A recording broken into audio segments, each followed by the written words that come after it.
You are now listening to the smooth sounds of Love Atiya. Ciao, beautiful souls. My name's Atiya, and I am your future bestie in your head. I am a sex-positive animal activist. I grew up in Queens, New York, and was homeschooled/unschooled for about 12 years. I was a virgin until I was 24 and attempted to have a hoe phase for 2 years, which eventually led me to being accidentally/intentionally celibate. And here we are today. My past left me with a lot of wild stories, a lot of lessons, and a hell of a lot of trauma. Thank God for my wicked sense of humor, because God only knows I would have perished by now. With that being said, this is your gentle reminder that the Love Atiya experience was created as a safe space for me to reflect and share the lessons that I've learned from past traumas. Shit gets real on this podcast, and topics such as domestic violence, sexual assault, substance abuse, depression, anxiety, and suicide may be referenced. If you are working through feeling triggered by certain topics, this may not be the show for you right now, and that's okay. Healing takes time and isn't linear. I'll be here when you're ready. Now, without further ado, the Love Atiya experience is an experience. So get ready for laughs, crazy story times, and life-changing pleasure tips here on the Love Atiya Experience podcast.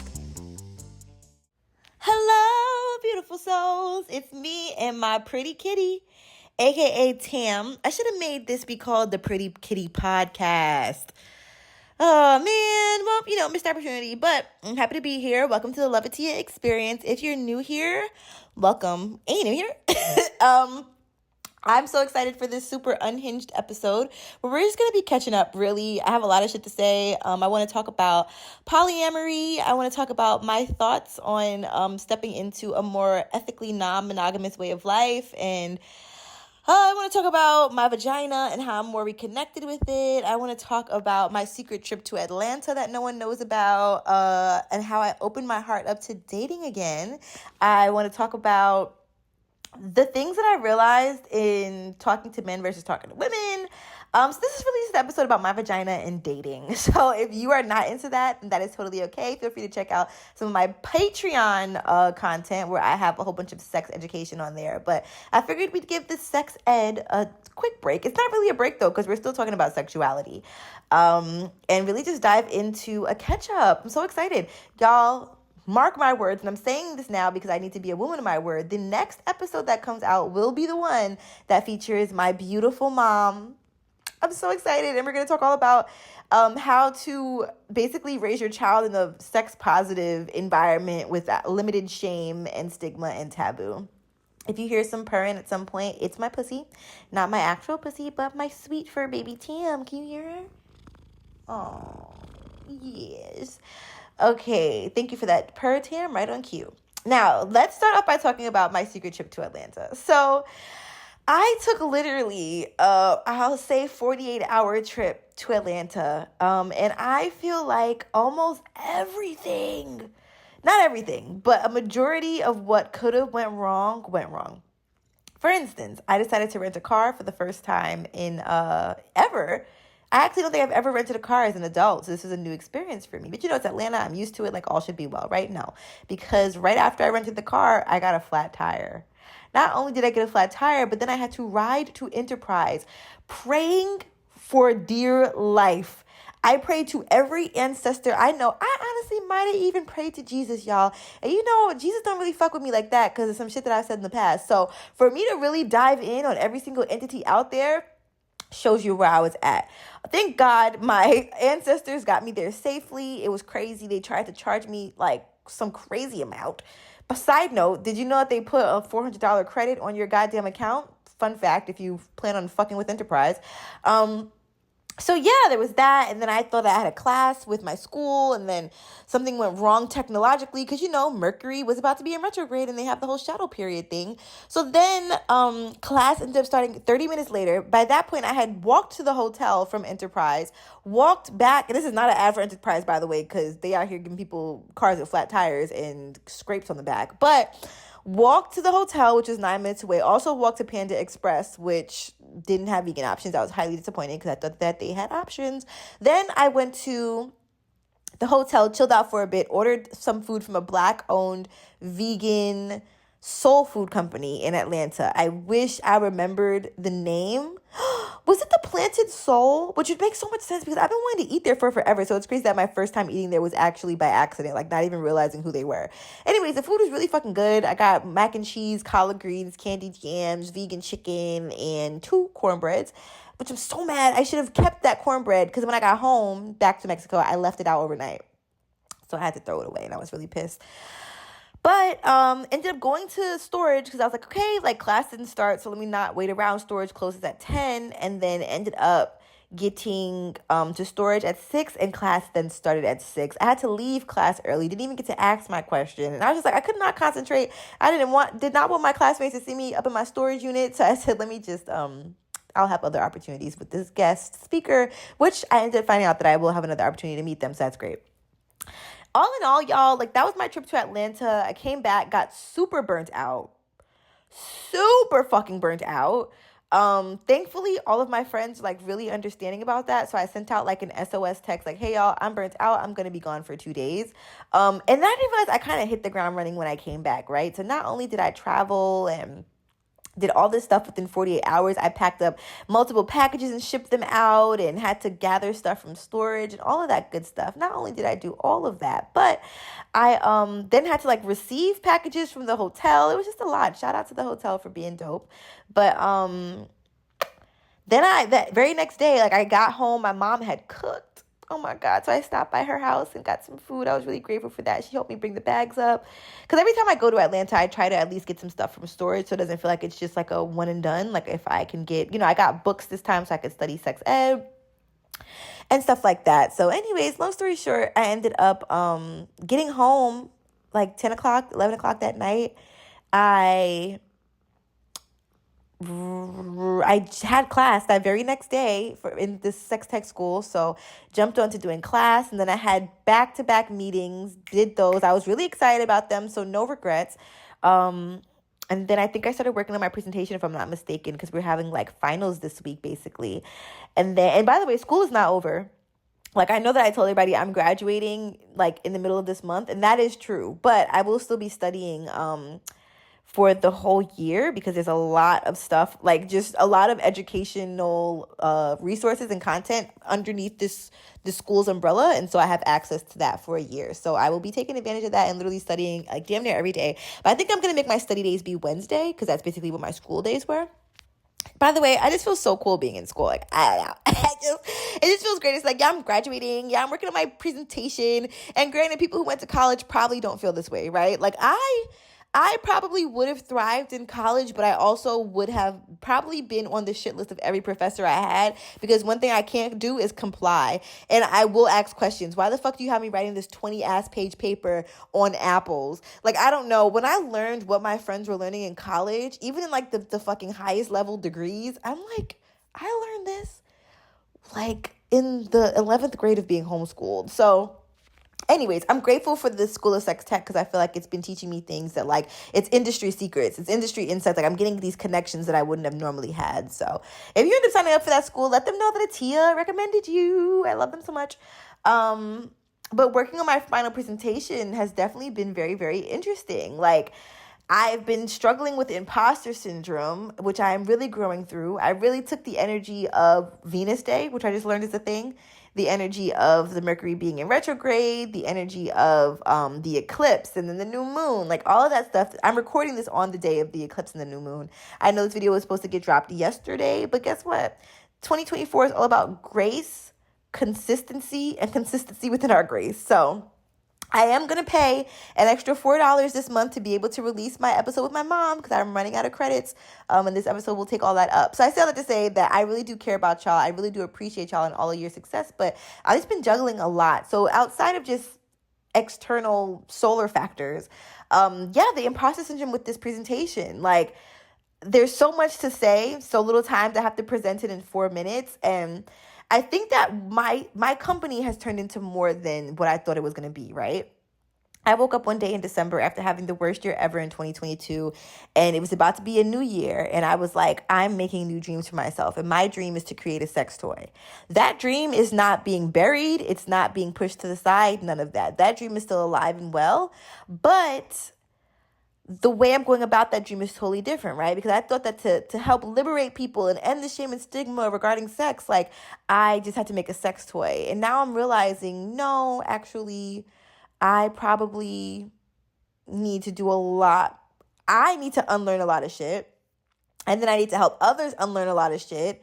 And then I have to re-educate people, right? So there's just a lot that goes into that. And every time that I think, oh, okay, I've learned about tampons, right? Then I go down this rabbit hole. Let me tell y'all, I recently learned that tampons, the applicators, there was a white man in 1931 that literally made these tampon applicators, not for ease of use, not for women to have an easier life during their cycle, but because they literally didn't want women to have to physically touch their vulva or vaginal entrance to insert the tampon. They felt like that men felt like this could cause pleasure or a heightened sense of satisfaction, or can spark curiosity of women's sexuality, God, if they're physically inserting the tampons in their vaginas. So they said, let's create something to kind of be a barrier so that they're not actually touching their vulvas. So this was not created, once again, for our lives to be easier. This was created, once again, as a way to shame women and create distance between the vulva and the hand and the women themselves. So that in itself, like, that's not what my initial studies of tampons is supposed to lead me to. So that led me down a whole other rabbit hole of other stuff. So it's just been really interesting. One thing that has come from school is that I am writing a book. And this book is going to be a book about sex, specifically created for teenagers. Now, the craziest part about it is that the things that are in this book are actually things that full-blown adults can learn from. I am a full-blown adult, and I am learning as I write this book. So yeah, I'm really excited about that. Like, I've been very focused, very determined. I'm going to take a little week hiatus to really write this shit out and get it pumped. You know, I'm just really excited. But I've been trying to I guess, balance writing a book, being in school, taking care of myself spiritually, taking care of my cat who had ear mites. I think I told y'all about that last week. And then also move. Like, we're literally moving in a month. So all of that is very interesting, but I'm really grateful and I'm really proud of myself, and I've been really focused, and I do see, shout outs to my dad, where focus can help my quality of life. So yeah, that's been really, really helpful. That's an update on that. I will say that everything in my life right now just seems so much more beautiful, right? And a lot has gone into that. Today, I don't know if you're supposed to write out, like, if you're supposed to say what your intentions were, but I think it's okay to speak these things out, right? I asked the universe to please remove anybody from my life who has no goodwill for me, right? Or who has ill will for me. And I hadn't verbally asked that in a while, but I feel like just naturally, it's not that the universe is removing people with ill intentions for me, but I think that the universe is removing people in my life who know of old me, right? And we talked about this in previous episodes as well. Now, these people are more than welcome to come back when they have the capacity to understand that I don't have as much capacity as I used to act like I had back in the day. And they're also welcome to come back when they have had some healing done within themselves. But it's kind of the same thing that happened to me and my best friend back in 2012, I think it was, maybe 2016, because that's when I moved to Atlanta, where I really had to separate myself from her because I would give her all of these tools to heal and grow, and her lack of healing and her lack of growth was literally a detriment to my life. Like it literally put us in situations that were unsafe, right? So when I start seeing that in other friendships of mine, it just always sparks that thing of like, might have to grow apart to grow back together again. So I'm at this grow apart phase in my life, and with growing apart, I've opened my heart up to not only new friendships, but to dating opportunities, and just like literally having an open heart. Not to say that I'm out here looking for a girlfriend or a boyfriend. I'm just out here looking to connect and not being fearful of these connections anymore. And I've spoken about this before. Like, I have made some friends here in Mexico that I don't even know if I would have. I don't know. Based on the last group of friendships that I cultivated in America, versus the last group of friendships that I cultivated. And I'm talking about like the last year that I was in America. I had a group of friends. We never went down that story, but I will eventually. But based on them, I thought that I was fucking doomed when it came to friends. Like, I'm like, I ain't shit. My last friend had me feeling like I was a shitty friend until I had a bomb-ass therapy appointment and realized she was projecting. But she then made me, like, my therapist had me go write down, like, ways that I have been an amazing friend. I also wrote down friendships that I've left versus friendships that people have left me. And on I think I told y'all this, like on the list of friends that left me, it was one person and they left me because I set a boundary, which is always a thing, right? Then the boundary was he was a guy and I didn't want him to spend the night at my house drunk. That was it, period. It's not a hard boundary to like trust in or believe in. So I realized that I was a great friend, and I think carrying that energy into this move really helped me, because then I got to isolate for a while, and then once I emerged, I felt like people really got to meet this new side of me. Like, I had just started reading Not Nice, which is a book that plenty of people have recommended, and my mom read it, and then that kind of solidified it for me. And then what else? You know, like a good friend of mine had also suggested that a while ago, but I think I just wasn't really in the space to be able to receive it until I was out of the country. And then, you know, like more therapy sessions, more going within, being depressed, detoxing from America, like finding myself again, realizing that I had lost myself, like all this stuff. This group of friends that I have now, I think are really a reflection of all of the work that I put in. And I tell them that all the time. So in dating, I want the same thing to happen, right? So this is where we talk about the polyamory, because your girl has been stressed. First of all, I do want to talk about the difference that I've recognized between when I'm talking to a man versus when I'm talking to a woman, right? So I started talking to two people at the same time. Now, granted, I don't even know if in their world I was quote unquote talking to them, but I just knew that I had interest and was attracted to both of them. One was a man, one was a woman. So I initiated the conversations for both. The one with the man, dry as shit. Like, granted, unfortunately, he was actually probably doing more than most men would have done to uphold the conversation.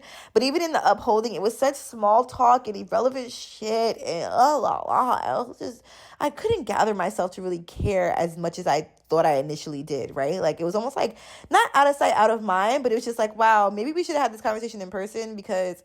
And then I remember, like, I slid a little thing in there, like, hey, you know, and if like, we can definitely meet up. Like, I'm down to meet up before you, like, leave or whatever.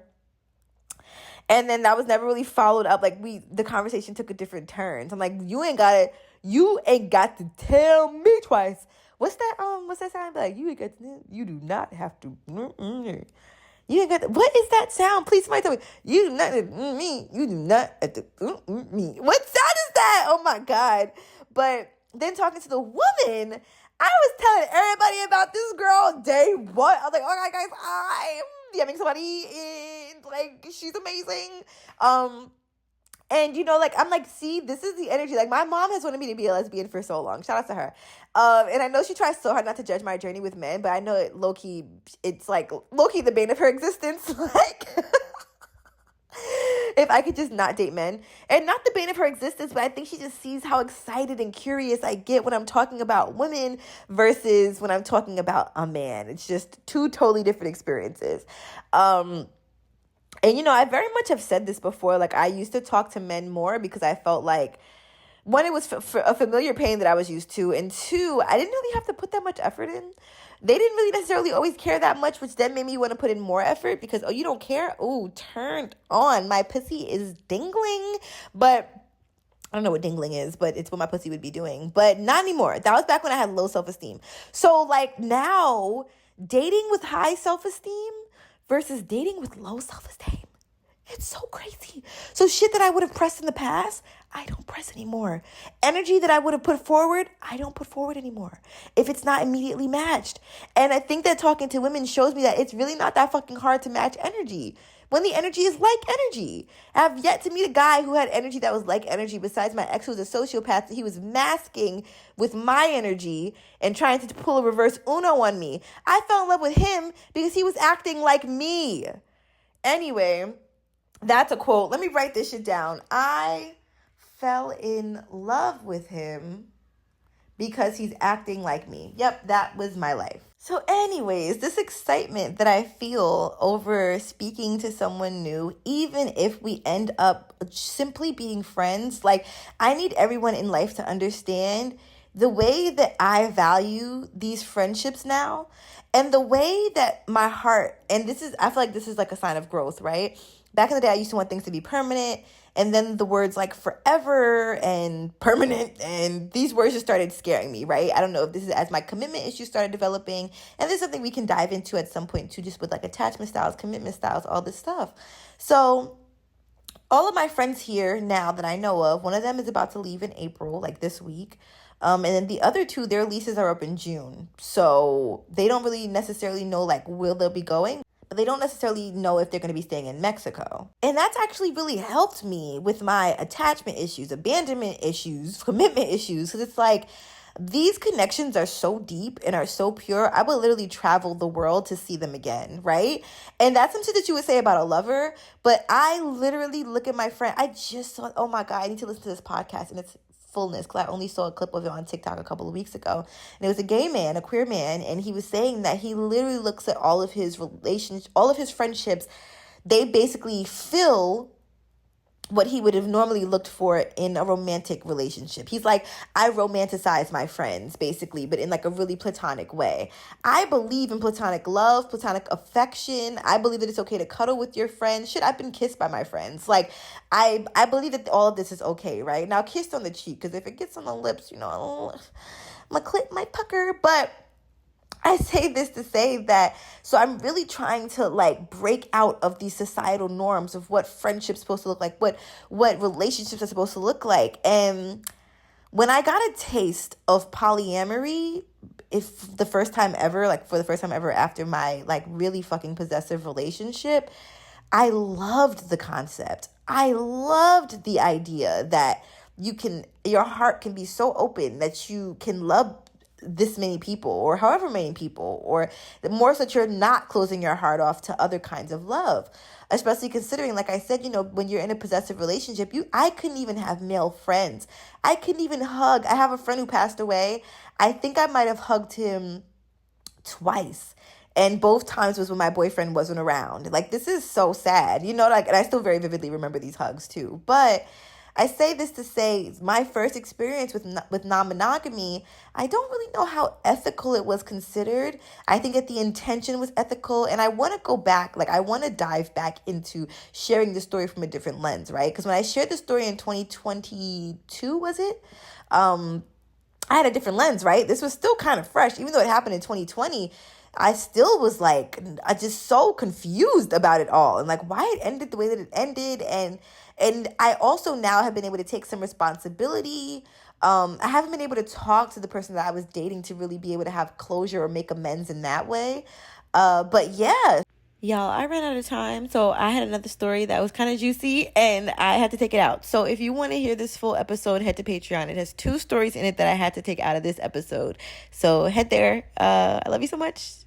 Then, homegirl that I met online, I think on Hinge, and then we moved it to Instagram. First conversation on Instagram, she's talking about, I live with my ex, and she just went out, and I was really hurt that she just went out, and, I have a child. I'm like, girl, why are you venting to me about your ex going out and how you feel away about her? Are we not supposed to be talking romantically right now?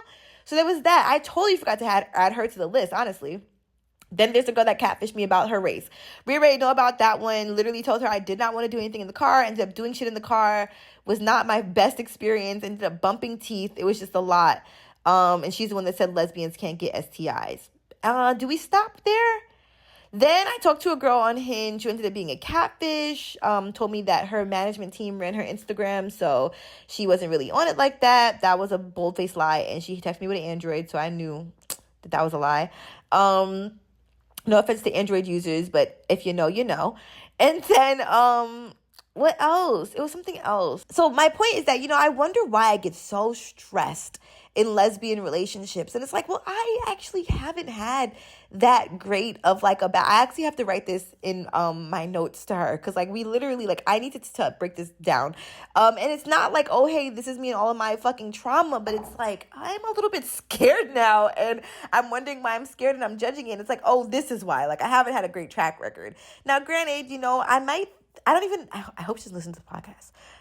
I hope she doesn't. If she doesn't, I'm gonna tell her not to listen to this episode. But I mean, she can listen to it. There's no secrets. But I guess it's like, I also don't want to come into a new friendship or getting to know somebody to where it's like, hey, here are all the reasons I'm scared. Here, deal with it. Like, and then you feel this pressure of like, oh, I have to be the perfect lesbian partner.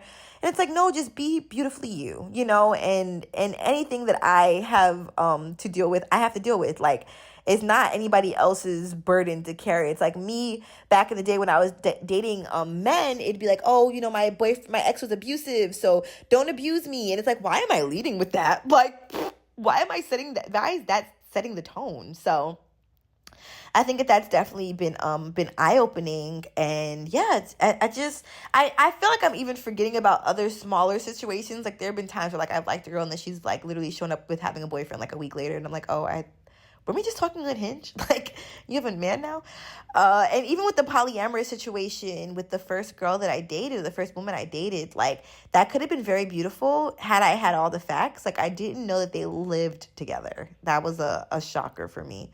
So that's why I didn't understand why, like, our first meetup was in a car. And it's like, oh, because you live with your partner. I got you. She was honest about being poly, just not all the details, I guess, that you can give somebody at one time. And so now I'm really intrigued in just looking up like polyamory, ethical polyamory. I've been recommended so many different books from so many different perspectives. And I'm really excited just to learn about this new way of being, right? Because as scary as it feels to enter the world of polyamory willingly on my own merit, with making my own decision to do so, not to say that the last time it wasn't unwillingly, but I didn't necessarily feel like I had a choice. Like, if I could have been like, girl, break up with your boyfriend because I'm bored. You know that song? Break up with your girlfriend. Yeah, because I'm bored. I know it ain't right, but I don't care. Okay. So, yeah, like, I would have been like, girl, break up with your boyfriend. I want you all myself. And I'm pretty sure she wanted me all to herself, too. Which is why every time it was around, she'd be like, why are you here? But I think that I'm grateful. I can really replace my like fear with gratitude, because I'm really grateful that I learned as much as I did in that relationship. And I'm really grateful for all of the lessons and for all the things of what not to do. Like, I would never have a partner and then tell my newer partner to talk to my primary partner to make my primary partner feel more comfortable with our relationship. I probably wouldn't necessarily put the pressure on my newer partner to do that. Especially because both partners, like, say that my primary partner and my newer partner were not polyamorous and were monogamous. The ball's not in their court, And so it's very interesting saying it now from like a third person perspective like that. Like, damn, if I was to have done that to somebody, that would have been kind of fucked up. But we live and we learn, and I would love to hear her perspective. Like, why, why that was a thing. Like, why I was given the responsibility to have to navigate this polyamorous relationship with your monogamous boyfriend. Like, why did I have to ask for permission for this? My ego would not let me do that. I was like, either we can have an organic conversation or you can facilitate it, but I cannot lead this. Like, I got bought into this. Oh, this voice note is 718, and that was my old area code in New York. But anyways, I still have to say that I think that it's beautiful to be able to love multiple people at one time, but I think that this is just stepping into the realm of polyamory and wanting to explore this with my future partners is really going to unlock a lot for me. And, I was really scared to start dating again. And most of all, just to open my heart, right? Because even now I'm like, I don't even want to say I'm dating. I just want to say, I'm opening my heart up to possibilities of whatever. But I was really scared to start opening my heart up again, because I was scared that it was going to really amplify and shine a light on all of the pain and all of the stuff that I needed to work through and all of the ways I was still wrong, and all this stuff, right? That's what I thought it was going to show me. And now opening my heart has actually showed me how much I've grown. Like, I really see how much I have elevated, and I'm really grateful. Like, it's the ways that I would have panicked in certain areas, like communication styles, right? Back in the day, I used to feel like I needed to heal from my partner every day, all the time, all day. If you're not checking in on me, you're cheating on me, you ain't shit. I don't like this. I'm uncomfortable. Be with me all the time. Keep me under your wing, and I'll keep you under my wing, and we will keep tabs on each other. Now, because my communication style has changed, I completely understand others having a different or similar kind of communication style, right? And meeting people in the middle, meeting people where they're at. Because I want the same thing. I want to be met where I'm at. So if I know that you're super busy or just fucking not, like maybe you just don't have the capacity and you ain't doing shit, like that's okay. You deserve all the grace in the world to be able to not reply to me right now without me thinking, oh, are you in somebody's pussy or womb or on a penis? Like, it's okay. And then that extra healed thought is like, it's okay if they are, right? I think for me, the hard part of ethical non-monogamy is, say that I am also talking to somebody who is ethically non-monogamous. It makes me so nervous knowing that at any point, like, I can become, say, the third. I guess I've never experienced polyamory to where I've been like the primary partner. And I also understand that not everybody believes in that, right? Some people do believe that you have a primary partner and you have a bonus partner, or I don't even think that third is really the word, because that gives I guess throuple in a way, but to me a throuple is when you're all in a relationship together, right? And that's kind of hot too. That could probably turn me on as well. But being that I haven't met anybody here in Mexico, I think that a whole throuple situation would be a little bit hard, even though that'd be great, especially for the times where I don't necessarily have the capacity and know that they can give each other that would probably take some pressure off. But I really want to think of these ethical non-monogamous relationships as, how can this enhance me and my way of being, and how can this enhance somebody else's way of being, versus, oh, is this going to take pressure off? Like, oh, great, there's another person, so I don't have to X, Y, and Z. Like, no, I don't want it to be that. I want to think of it as, wow, like, I feel like I need love in my life of this kind, and I need love in my life of this kind. How can I make both of these work, kind of thing? So that's really what I'm working through, just trying to navigate, like, the intentions behind it. If I'm ready for a relationship right now, am I just having fun? What does having fun look like? And I realized that in my head, when I open my heart up to somebody, I really be thinking about that shit in the future. I'm like, okay, so like 2 years from now, where we gonna be at? Or like, what are the greatest things that can happen to us, and what are the worst fucking things that can happen to us? Like, what are the ebbs and flows that I'll have to ride? What ways will you have to ride? And it's like, or I could just live in the moment and have a great fucking relationship with somebody, or have a great friendship with somebody, or I can have 4 great friendships where they all fulfill me so deeply, and I'm just so filled with love that it's just like, yes, I have to experience this, like, with all of my friends. I don't know. I have to go back and listen to that podcast episode about the guy who talks about having romantic friendships platonically. Like, I do not remember. Maybe I took a screenshot. I pray I took a screenshot. But yeah, like, that makes my heart smile. But I think it's also triggering, right? Because remember, in my past relationship, like, I had a friend. I have some tea, and I can't say it on here. I'm going to say it on Patreon, but it's about Beyonce's album and a song on there, and we're going to take it to Patreon. So if you're not a Patreon subscriber, I highly recommend that you go on there. Lately, I've been posting free sex education tips that you can access if you're a free patron. And if you are a paid patron, you get to comment on all the posts. You get access to the chat. You get access to the events, and you get access to the piping hot tea that I cannot give away for free. So yeah, I'll talk about that behind the scenes, but I think that I have trauma, as y'all know, regarding like my partner and his friends, right? And how so many boundaries were broken. And so it's so different when you're with women and they have other women friends. That's something that I never really fathomed in my mind, right? So when I was in my poly relationship for those 2 months, I call it a relationship. Call me delusional if you want. But I realized that I started feeling away because I felt like my partner couldn't acknowledge that she had feelings for her friend. And it was just this weird energy between them. And I'm like, are y'all not like secretly in love with each other? And they would cuddle. I think that they've made out before, like very affectionate. And when I was around them, I would feel like I was once again the third. Like, she's the primary partner and I'm the third. So I think that with all that being said, that's once again still a trigger for me, right? How can I know that you're being honest? And I think that that's going to be the main thing for me in polyamory and in life. I have a lot of liars in my life. A lot of people who will just lie for the sake of it just feeling better to them, right? And them not having to face certain truths or consequences or whatever. And it's very hard to be friends with a liar. One, because I can't keep up with the lies. I don't know who knows the lies. I don't know what the fuck is like. I just don't know. And then two is, okay, yes, you might be telling me that you're lying to these other people, but what are you lying to me about? Because you're not just being all hunky-dory with me. Although I know it is very hard to lie to a Virgo, but my ex made it seem very easy. And I think that that's one of the reasons why he was in my life as well. He was a pathological liar. So it's almost like he couldn't even help it, right? As most men can't, honestly. I don't know if it's because they get beat as a child or what, but they literally, like, I remember I had a friend who lied to me. And he had gotten in a fucked up situation because he lied to somebody else, which got him out of his housing situation. And it was like, yeah, but then not only did you lie about that, but then you lied to me. And I'm the last one standing that's helping you. So now you done lost everybody's trust.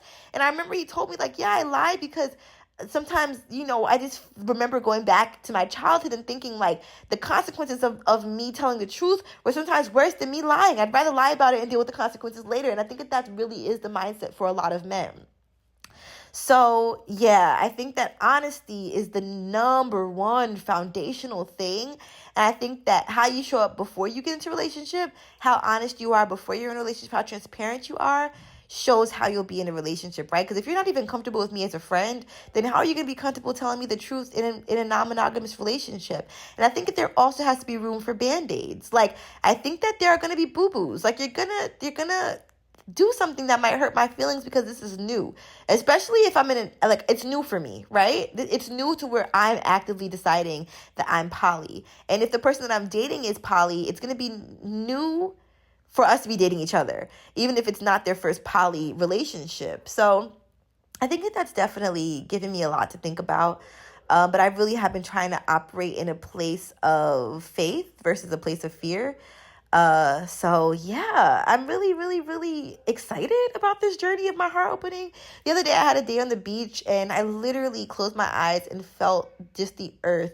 I feel the earth move under my feet. I feel the sky tumbling down. But I felt the earth like vibrating underneath me. And this is after my Yoni steam. So I'm going to tell y'all about that. I don't know if anybody's ever had a Yoni steam, but I'll get back to the whole dating thing in a second. But, and then I have some more follow-up stuff about the polyamory as well. My Yoni steam, just to put like a break into the whole dating thing, is I work with a young lady here in Mexico who is absolutely amazing. If you end up in Mexico and need a Yoni steam recommendation, reach out to me and I would definitely put you on. It was my first Yoni steam ever. And so she came over. She made us Yoni tea and we boiled the water. She had me put on a playlist. She burned some sage and then some myrrh. And yeah, it was just like a really beautiful cathartic experience. She had me write out my intention and say my intention over the herbs and feel the herbs in my hand and really give that healing energy. And I had on like a skirt that she said looked like it was like a Yoni steam skirt, but she had me put on a skirt that I had I had it as like a costume for when I was a genie back in the day. And I had a crop top on, and my outfit actually looked cuter than I thought. But yeah, I just, even looking back at the picture she took, I'm like, wow, I look so radiant. Like, I didn't feel like I looked all that cute that day. And then looking back at it, I'm like, oh my gosh, like, look at me being beautiful. And the biggest thing, y'all, was that I wanted to reconnect with my Yoni, and I also wanted to allow it to forgive me for any endurance that she's had to deal with when it came to trauma and abuse and just not being taken care of, and the guy that said he wanted to stretch me out and all that stuff. And y'all, when I literally was writing in my book, like my intention about the guy stretching me out, I couldn't even remember his name. And I was like, oh my God, this is growth. So she had me do like 2 minutes of writing out my intentions and letting go and writing out scenarios that happened to me and really just like writing to my Yoni. And then she had me do some breath work where she literally had me drink some of the tea and breathe in from my Yoni, which is a vulva or a vagina for those of you who don't know. It's a vulva really. And then breathe out of my Yoni. And imagine like the breath coming in and out. And I've been doing that daily now. And that's really been a very positive practice for me and just reconnecting with myself. But yeah, y'all, this shit was so powerful. I closed my eyes and I visualized, and I just thought back to the time where I was 12. Now, granted, I told y'all that I had some repressed memories that came up in my late 20s after I had sex for the first time. And it was that I had been molested when I was younger by my friend's older brother. And I don't think I've driven into that. And I just want to very much so clarify this because I have several friends with older brothers. And so this was a friendship that I met back at after school, and it was two younger sisters, so they were both younger than me. So I just want to make sure that I make that be very clear, because like I said, I know I have some like other friends who have older brothers, and those other older brothers have been nothing but kind and respectful to me. So we'll dive into that at a different time, but I had trauma from that. I had trauma from my sexual assaults. I had trauma from just situations sexually that I didn't even realize were assaults until I researched what the fucking assault was, and was in these sexual assault support groups and learned like, oh my God, like there's a rabbit hole that I've had to go down of really reevaluating my sex with men. Like, what even was this, and why do I not remember half of it? So I went back into a time during my Yoni steam where I literally was 12 and exploring my vulva on my own. And I remember exactly where I was too, and like having my very first orgasm. And I used to masturbate a lot, and I thought that like masturbating just meant like getting aroused and then getting wet, right? I used to literally think getting wet was the orgasm. And so when I had my first, to where I just kept stimulating it, I've always said that an orgasm reminds me of when you are trying to catch the bus and the bus is about to take off, and just when you're about to get to the door is closing and you can't make it in. It's like, what? It just gives that kind of pent-up adrenaline. So I remember back to that time of me really discovering my Yoni on my own for the first time. And I think that was really beautiful because there was no shame. There was no shame. There was so much curiosity.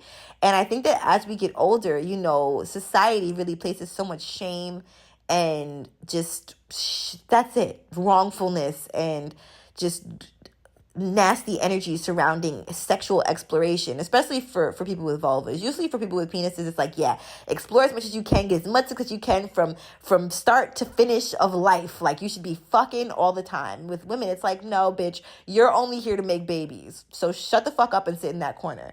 So going back to that time of no shame and no stigma, and even before I knew about sex toys and just really like that organic self-exploration. Now, don't get me wrong. I love my sex toys. I'm so grateful that I have really found out about this new form of pleasure, and I'm grateful to my mom for buying mine at 16, because that really set the precedent. And I really think that had a lot to do with me not having sex until I was 24. And then I think just educationally, like, I just learned a lot about the risks of sex, and it just didn't seem worth it to me. And I also cared about the partner that I was going to have sex with, and just nobody out there was doing it for me. So all of that combined, but I just go back to the origin of when I was really just without much guidance, even though, like my mom had bought me the book about how babies are made for real, as opposed to like the stork and shit. Like, no, really, like showing me the genitals of a man and a woman, cartoon version, how this happens, how the baby is made, what the sperm does, all that. So yeah, I think that those curious times in general were really helpful for me. And those are when I felt the most connected to my Yoni and the most unapologetic. Like, my dad tells a story about when I was 5, and I was walking down through the park with these, I feel like I see the pants so vividly, like these rainbow bell-bottom pants. And these kids were laughing at me, and somehow it came up to where he was like, don't worry about them, Atiya, or whatever. And I looked at them and I was like, they're just jealous. Like, full confidence. And he could not believe that at the age of 5, might have even been younger than that, I had this wherewithal to know that these kids were just projecting, like, it was just something new they hadn't seen, and they were curious about it and didn't know how to express it, so they made fun of me. But I was aware enough to know that they were jealous of me. So I think that definitely was really, really helpful for me. So I really ended this Yoni steam feeling so connected to my inner child, to my 12-year-old me. And because so much trauma happened around that age, I think that I am very scared to bring her back up sometimes. I don't even have a lot of pictures of her, really, like on my phone and stuff like that. It's either like 3 5, 8, 15, 14, like really. So yeah, I'm really, really proud of myself. And I this is probably the most whole I felt. And it's almost like that thing that they say in therapy, like the timelines that you don't want to go back to the most are the timelines you need to go back to. The days you don't want to write the most are the days you need to write. And the therapy sessions you don't want to come to the most are the ones you need to go to. So shout out to me. I scheduled a therapy session for the 29th. I've really been trying to have one session a month and really stick to that no matter what my bank account is looking like. Because I told y'all that having double digits in my bank account was scary as shit. So yeah, but spiraling is scarier. So I'd rather put that shit on my credit card and call it a day. So yeah, that was the Yoni's theme. After we had a great conversation about non-monogamy and about aftercare and about moisturizing my Yoni and how to give myself Yoni steams. And I just really felt like the most physically connected in my body that I've ever felt. And it's crazy because even now, like, whenever I go over the assaults I've been through and stuff like that, sometimes my body gets a little bit of an adrenaline rush or it feels like it's kind of trying to protect me. And right now I do feel a little bit of that recording this. So I'm probably going to take a breath right now. If you want to take it with me, you can. So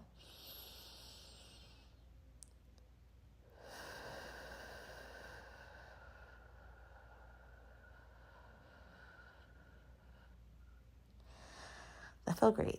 My therapist taught me that when you take a deep breath, make sure that you breathe all the way out because our bodies tend to hold breath in because you don't know if it's going to be your last breath. So you want to make sure you have a little bit more, but it's showing our bodies like, no, we will have more breath and we deserve to let all of that energy out. So that's really helpful. But yeah, I really feel like this Yoni steam elevated and it's healing my inner child. I felt connected to her ever since, and I've felt connected to my Yoni ever since I had a good masturbation session 2 days after that. Was it 2 days or one? 2 days. It was Sunday, yesterday. So yeah, that was great. I've been doing shallowing. I told y'all about shallowing. Y'all don't sleep on shallowing. Especially for me, like I recently learned that maybe my pelvic floor might be a little tight. Hence why penetration doesn't always feel that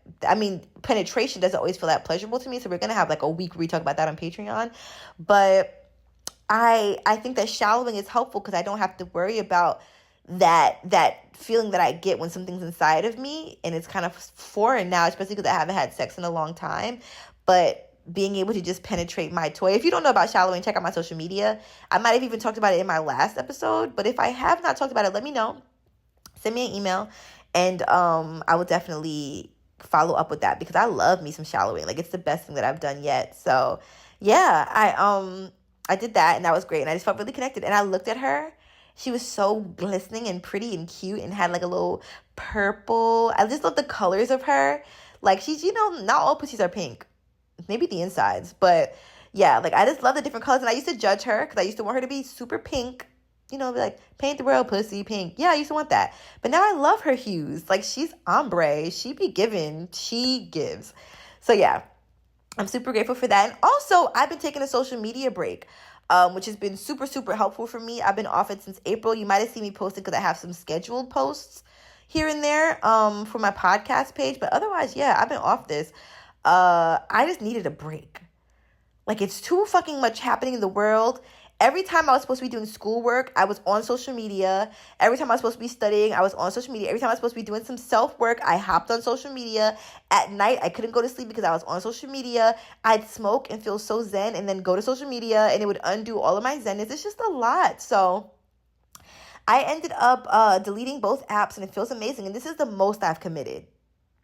I literally posted on April 1st on my Instagram page, and then that was it. So yeah, that was very, very helpful and just made me proud of myself. And I've seen a shift in my energy, in my life, in my communication, and everything, in my focus.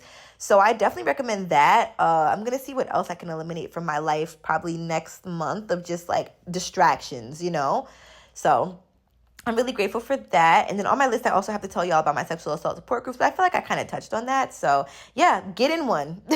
If you've been assaulted and you feel alone or like you don't know how to navigate it, find a free support group. Doing the work to find the group is what makes the healing feel really legit, if that makes sense. Like, yes, having somebody give you the tools is cool, but it's like finding a therapist, right? Like, I could find people that love therapists, but are you doing the work? Because if you do the work to find a therapist, you'll do the work to keep the therapist. So, and that's how I feel about sexual assault support groups. When you're ready, you'll know. When you'll join it, you'll join it. So I'm really excited for anybody out there who is interested in joining one and who is looking towards, or who has had positive experiences with them. And if you've had a negative experience with one, I please beg of you to try a different one, because if I would have thought of all support groups the way that this one support group went for me one time, like, I wouldn't have ever been in one again. And it also took me 2 months to find the support group that I'm in now. I'm sorry, I found it and it took me 2 months to join the support group. So I think that that's very important too, just for the sake of like knowing the journey. Like, I was so scared. Like, so scared. So once I joined it, just that step of joining, and then that next time I participated, and then next time my camera was off, like, all of this stuff is really, really helpful towards your healing journey. So just wanted to throw that out there for anybody. You know what's crazy is that even now with saying, like, with this podcast, right, I know that my episode about my sexual assault is coming up, and I had an epiphany the other day during one of my classes for sex tech school that the reason why, one of the many reasons why I hadn't spoken about it yet, I felt really fearful about speaking about this, was, one, I felt like I still had to protect my predators, right? Like, unconsciously, because that's what society embeds in you. They literally teach us to protect these fucking predatory people. And two, I realized I had so much shame in regards to my assaults, and just so many different, that we can talk about this in the official episode. But even in this episode, when I said, yeah, like, you know, this happened to me when I was a child, but I felt like even second guessing myself, like, damn, should I have said like who it was? Even though I really highly doubt anybody's gonna guess, because it's not really that known, or they weren't that known of a person or that much of a factor, the brother. But I think that, just, I don't know. And I guess also because, like I said, I want to make it very clear which brother it was, so that people didn't think that it was my other, like, really family friends, like close friends that have older brothers. It's not them. I'm not even in contact with this family in any way anymore. But yeah, like, I still felt the need to, I guess protect the non-predatory people in my life, but then also protect the predator in a way. Like, should I have said that? Yes, I should have said that, because that's my truth, that's my honesty, and this is my story. A true ghetto story. So, yes. All right. That's all I have to say about that. On a lighter note, I am learning more just about, like, vulvas in general, by the way, and shame and trauma and science, and how basically all this scientific evidence is bullshit because it's done by men. But when I went back to Atlanta and got some stuff from storage, I did get some books. I got Body Talk. I already had Come As You Are. I got the Vagina Bible from storage, and Becoming Clitorate. I already had When Sex Hurts. And these are all books that I got from Shopsador. Y'all already know you can use the code LOVEATIYA to get 15% off of your order.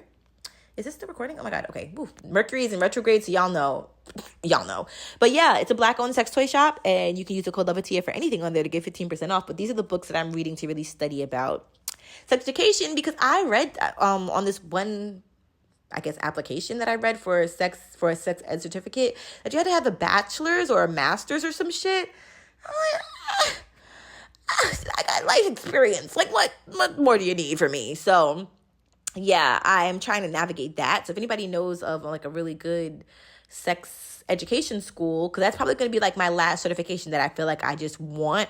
Mind you, it's just like I probably could have gotten to this program without even showing my freaking degree or whatever. But it's just like with anything, like, jobs, do jobs really ask to see y'all's degrees or GPAs or anything like that? Like, why does college still matter? I'd much rather do a trade, right? Like, right now I'm in sex tech school because I want to be in the realm of sex tech. Why are we going to business school if we want to be dancers? Like, you don't even want to run your own studio. You just want to be a dancer. So why are we in business school? Or why are we in school for marketing when you literally want to be a poet? What are you going to learn? To market your poetry? Like, I don't know. It's just I'm so grateful to have had the privilege. And I don't know. I think it's a privilege to be able to go to college, but to be able to have the privilege to pick what schooling I want to do, because maybe some people feel pressured by parents. I I know my dad, I think he wanted me to be a scholar of some sort, and so I am, and so here we are, and I'm a scholar of the world, like my aunt told me. She's like, you are a scholar, like you've been a scholar, so yeah. But I know this like academia is really important in my family, and I'm grateful to be able to have gone with that the way that I want, or going down the route that I wanted to. All right, next we have male-female relationships, and is there a straight agenda? As you probably have seen in the title, I think I have it there. I want to talk about this because I know that we say like, oh, there's a gay agenda, and like, oh, gay, like they're trying to make people be gay. It's like, whatever, it's in the food.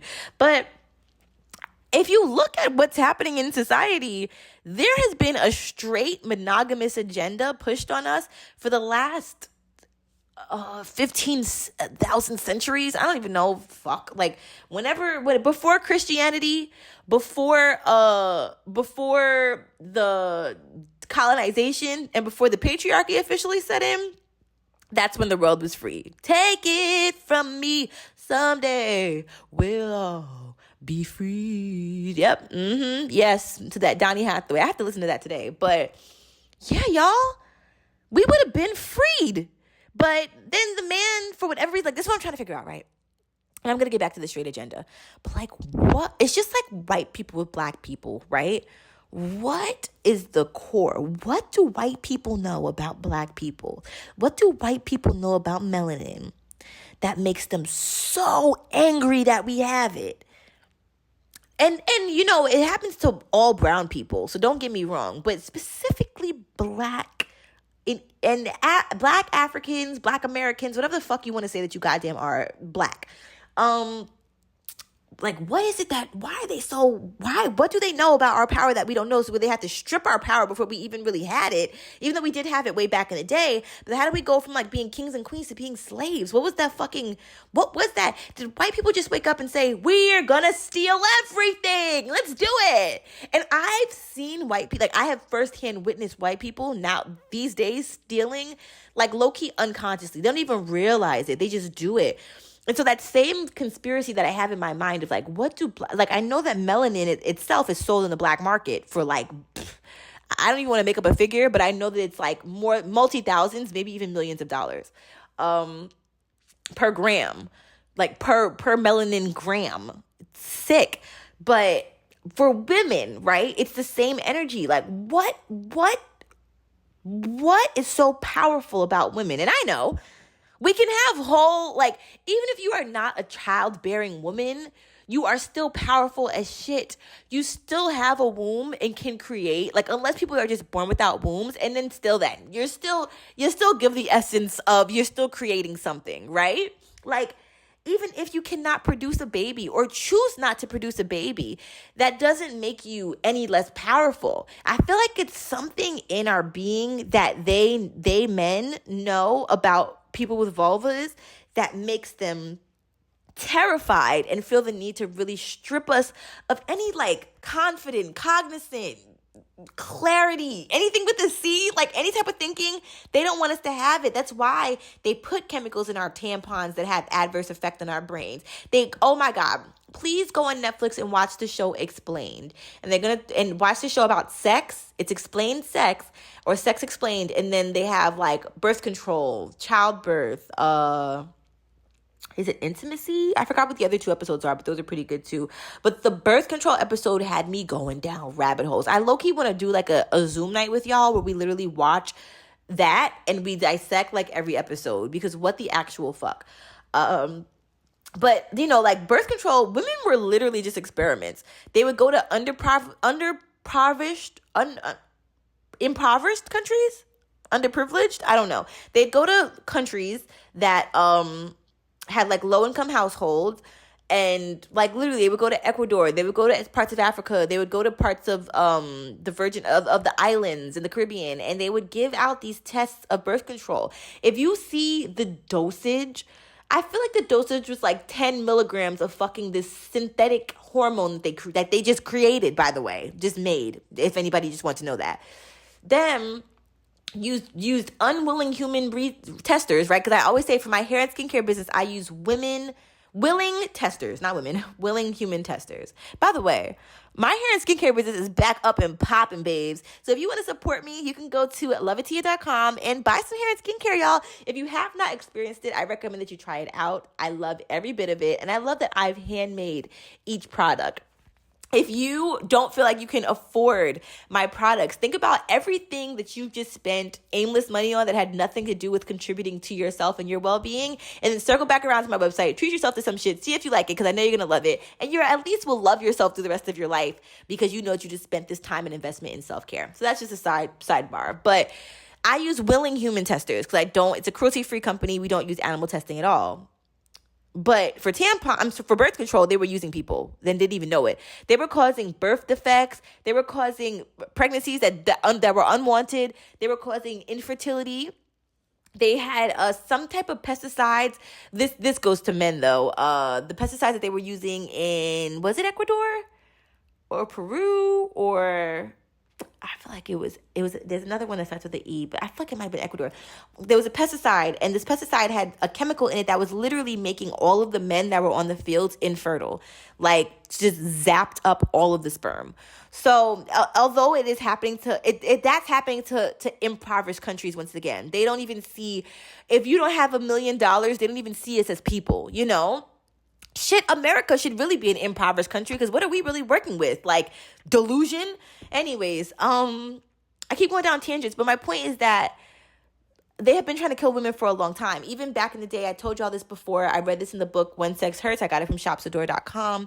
And they said that they literally used to put leeches on women on the vulvas of women who showed any signs of wanting pleasure and wanting to experience intimacy. Leeches? Like the blood-sucking, slug-looking creatures?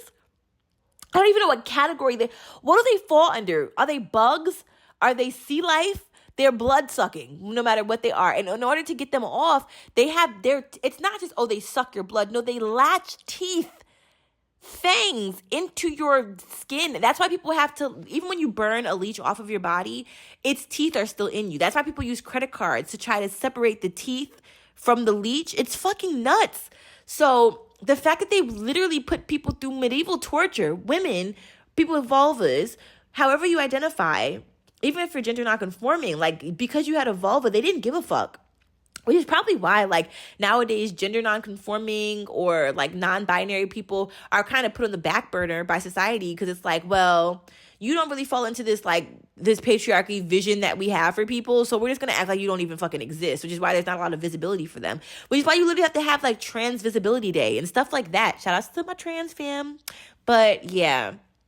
It's just crazy. So they've been so focused on specifically people who identify as women, but for the sake of inclusivity, I'm definitely going to say people with vulvas.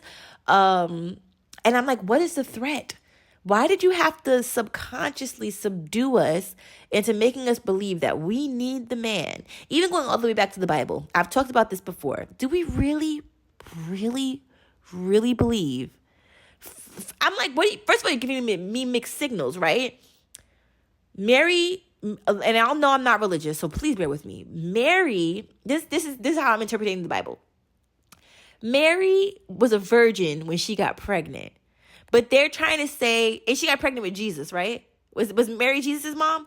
They're trying to say that God got Mary pregnant, but he didn't touch her. And is God a person or not? Is God a person or an energy? Because I need to clarify that too. Not only that, they're also trying to say that, so she didn't have sex with Moses. Moses was the baby daddy, right? But not the baby daddy. It was like the guy. And if I was Moses, I'd be like, God, you're fucking married? Like, what is you doing with my girl? So my point is that then if we really dissect it to what I really think it means, it's like, so just like how stingrays can literally impregnate themselves. Let me fucking Google this to fact check. All right, so I don't know if y'all are familiar with the stingray. I think her name was Charlotte. Shout out to my aunt Charlotte. But they were like, oh my God, why is she in this tank with no male stingrays and she's pregnant?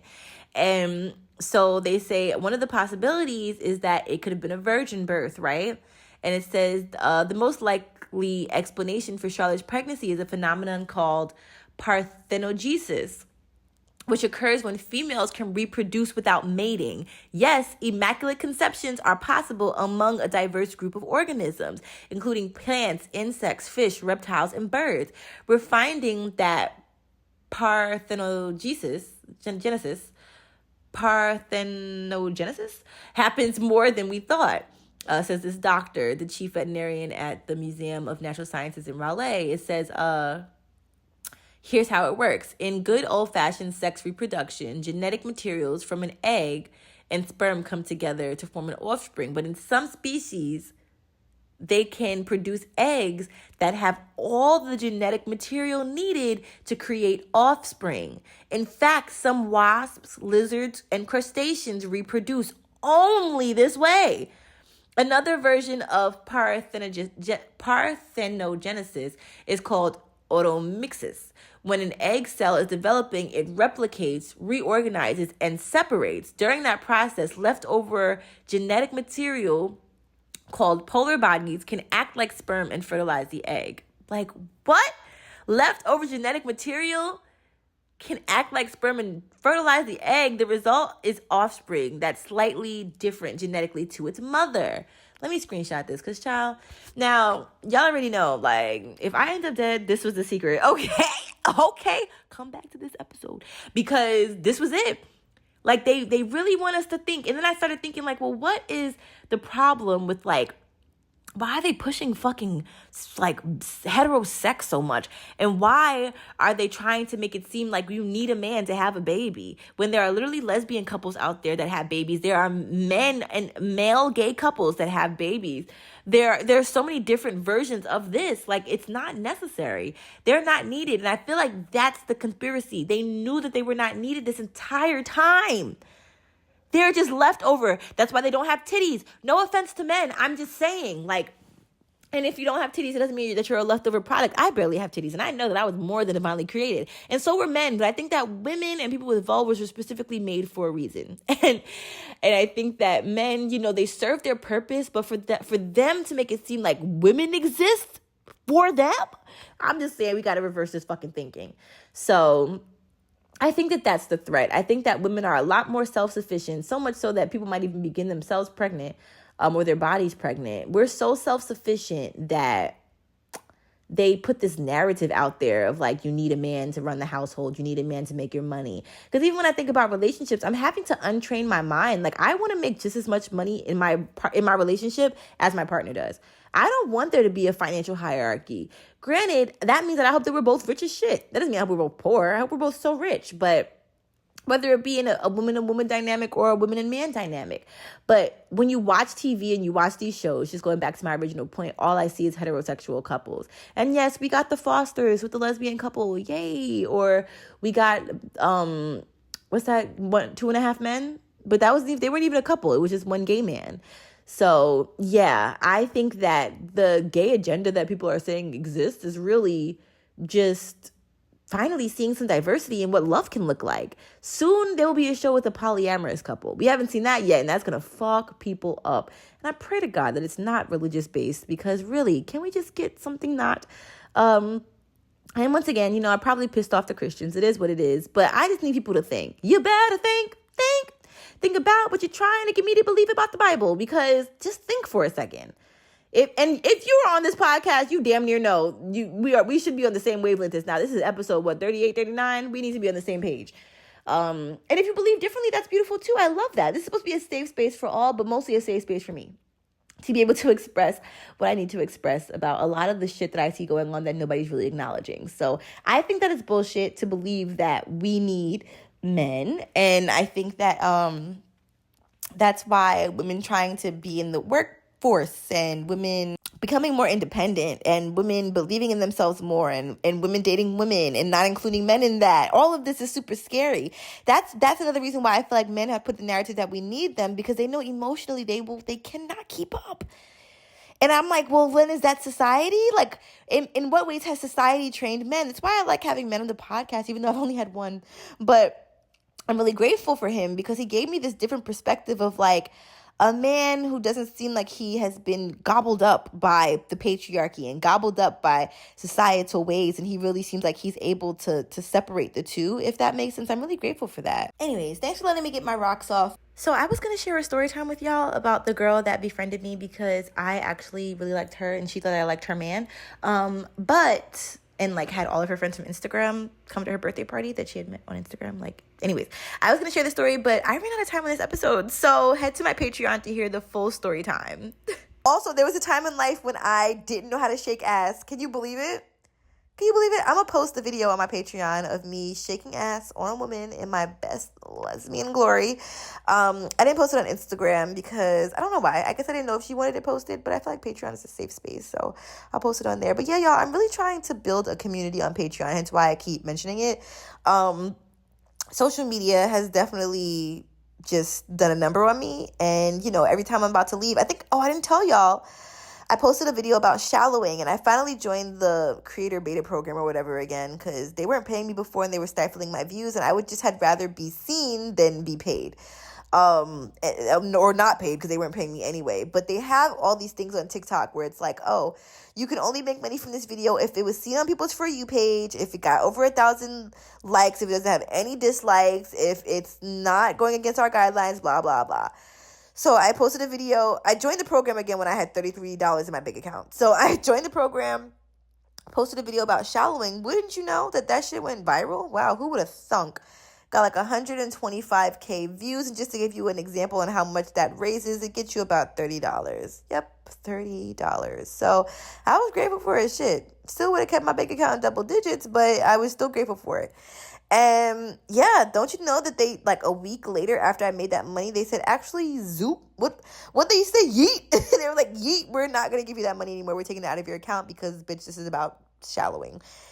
So yeah, and then I made a report on the app, and then they replied, and then I deleted the app. And then lost the reply for the report.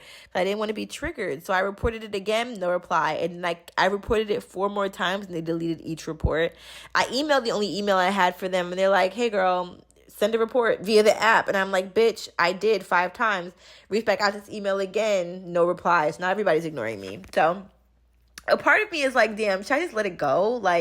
It's only $30, it's not worth stressing my mind and body over it. And I've stressed over worse. But another part of me is like pride, right?